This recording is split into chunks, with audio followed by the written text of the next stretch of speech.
এবার সবার থেকে বড় সরস্বতী প্রতিমা দেখতে আসতেই হবে বাটানগরে। ইতিমধ্যে ঘটা করে এই পুজোর খুঁটি পুজো হয়ে গিয়েছে। খুঁটি পুজোর পর থেকেই আলোড়ন পড়েছে এলাকায়। স্থানীয় দুটি ক্লাব একত্রিত হয়ে এই পুজো করছে। ক্রিয়েশন এবং বাটানগর স্কোয়াড একত্রিত হয়ে এই বিশালাকার পুজোর আয়োজন করেছে।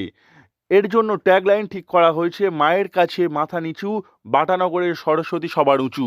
আমরা আগে পুজো করতাম, দুটো আলাদা ক্লাব ছিল, কিন্তু এই ক্লাব দুটোকে আমাদের সকলের মানে প্রিয় দাদা গোপাল শাহ মহাশয় 34 নম্বর ওয়ার্ডের কাউন্সিলর, উনি দুটো ক্লাবকে একত্রিত করে একটা এত বড় ভাবনার একটা পুজোকে উনি করানোর জন্য আমাদেরকে উৎসাহ করেছে। 111 ফুটের ঠাকুর আশা করি, মানে আমি জানি না যে কোনো জায়গায় হয়েছে কি।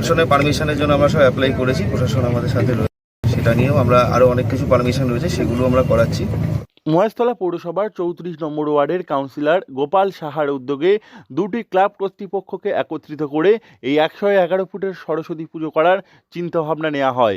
এই খবর ছড়িয়ে পড়তেই এই পুজো নিয়ে উৎসাহ তৈরি হয়েছে সকলের মধ্যে।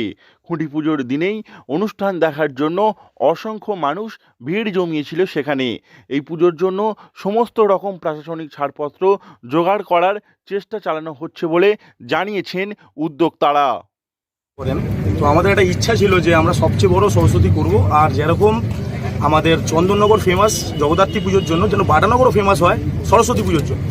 সেই জিনিসটা, যেই স্বপ্নটা আমাদের পূরণ করতে হেল্প করছেন গোপাল সাহা, সেটার জন্য আমরা খুব থ্যাঙ্কফুল তার কাছে। আর আগামীকালে যেন আমাদের সরস্বতী পুজো দেখতে চন্দননগর থেকেও লোক আসে, এটাই আমাদের ইচ্ছা। এটা 111 ফুটের হচ্ছে, এই প্রথম না আমাদের পুজো আগে থেকেই হচ্ছে, বাট 111 ফুটের পুজো, সরস্বতী পুজো স্পেশালি, এটা প্রথমবারই হচ্ছে। সমস্ত রকম ছাড়পত্র এবং অনুমতি নিয়েই এই পুজো করা হবে বলে জানিয়েছেন উদ্যোক্তারা। এই পুজোর আয়োজন করে রেকর্ড তৈরি করতে চায় উদ্যোক্তারা। এছাড়াও জগদ্ধাত্রী পুজো নিয়ে চন্দননগরের যেরকম নাম রয়েছে, সেরকম সরস্বতী পুজোর সঙ্গে বাটানগরের নাম জুড়তে চায় উদ্যোক্তারা। এখন দেখার সরস্বতী পুজোর দিন এখানে কতটা জনসমাগম হয়। এবার সব থেকে বড় সরস্বতী প্রতিমা দেখতে আপনাকে আসতেই হবে বাটানগরে। ইতিমধ্যে ঘটা করে এই পুজোর খুঁটি পুজো হয়ে গিয়েছে। খুঁটি পুজোর পর থেকেই আলোড়ন পড়ে গিয়েছে এলাকায়। দক্ষিণ 24 পরগনা থেকে নবাব মল্লিকের রিপোর্ট, লোকাল 18 বাংলা।